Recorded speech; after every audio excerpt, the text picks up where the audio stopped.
Africa TV. Je me nomme Mademoiselle Azindipe Afiwa. Je suis coiffeuse. J'ai 2 salons de coiffure qui sont nommés Star Coiffure Abidjanaise. En tant que 2e finaliste de Coiffure Kitoko 3e édition, il faut dire que quand les résultats ont été annoncés en même temps, j'étais frustrée vu que je m'attendais à occuper la première place. Au cours du concours, j'étais la seule à voir les 3 tabliers blancs qui me donnaient beaucoup d'avantages sur les autres. Vu que les autres n'ont eu qu'un seul, et j'étais la seule à avoir 3 tabliers blancs. Donc quand ils ont proclamé les résultats, j'étais vraiment frustrée. Et il faut dire que les premières semaines, je l'ai mal digéré. Mais après, j'ai compris que c'est un concours. Il fallait forcément un gagnant. C'est pas moi qui ai eu le trophée, mais c'est toujours l'Afrique qui gagne. Donc voilà. C'est toujours l'Afrique qui gagne, en particulier le Togo, puisque j'occupe la 2e place. Voilà. Les difficultés, on l'avait à chaque prime. Pourquoi je dis ça? Le concours est organisé de telle sorte que les mannequins que nous allons coiffer, on ne les connaît pas.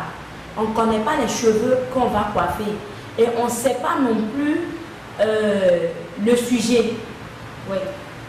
Et nous sommes dans les coulisses et on nous annonce sur le plateau avant qu'on ne découvre la mannequin qu'on va coiffer et les cheveux qu'on va coiffer et le sujet sur lequel nous allons travailler.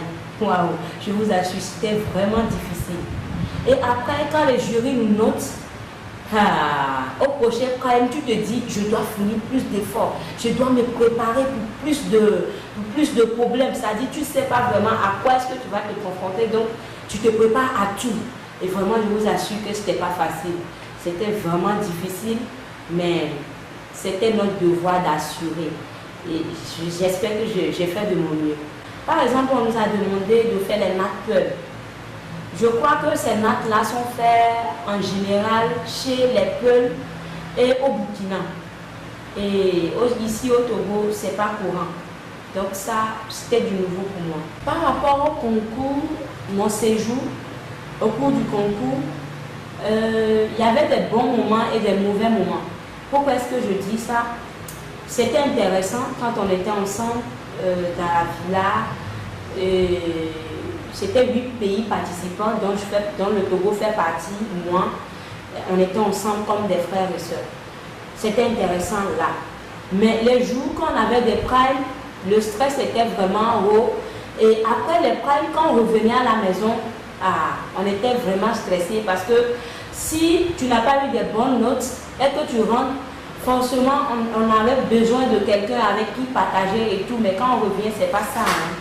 On était dans notre coin, on était stressé parce qu'on se prépare pour le prochain prime parce qu'on n'a pas bien travaillé.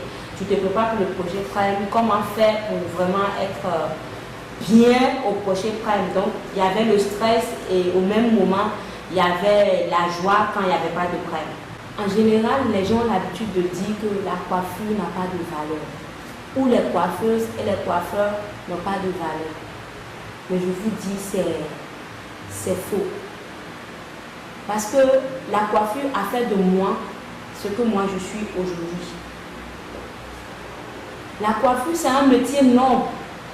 La coiffure, c'est un métier, je ne sais pas comment est-ce que je peux l'expliquer.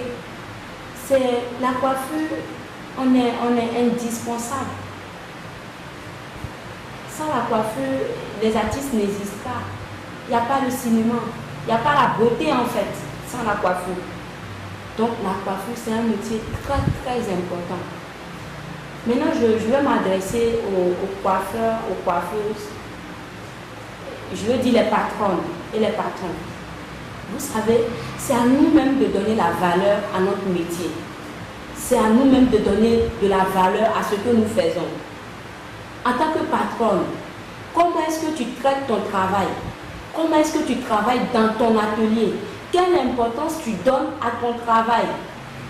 Comment est-ce que tu valorises ce que tu fais? Notre métier, c'est très important. Par exemple, je donne un simple exemple. En tant que coiffeuse, une dame énervée de chez elle à la maison, toute fâchée, peut-être avec son mari ou avec son entourage. Quand elle arrive dans un salon de coiffure, elle doit pouvoir se calmer, être en l'aise, se sentir toute belle, avoir la paix du cœur dans le salon de coiffure avant de rentrer chez elle à la maison. C'est notre boulot. Rendre belle et calmer les esprits qui se chauffent, voilà, à travers la coiffure. C'est ça. On calme cette personne-là. On calme son esprit. Parce que la tête, ça regorge tout. Le massage sur la tête, après le shampoing. Comment est-ce que tu parles à la cliente en travaillant sur sa tête? Ça la pèse. Mais c'est des choses que les autres ne connaissent pas. C'est très important.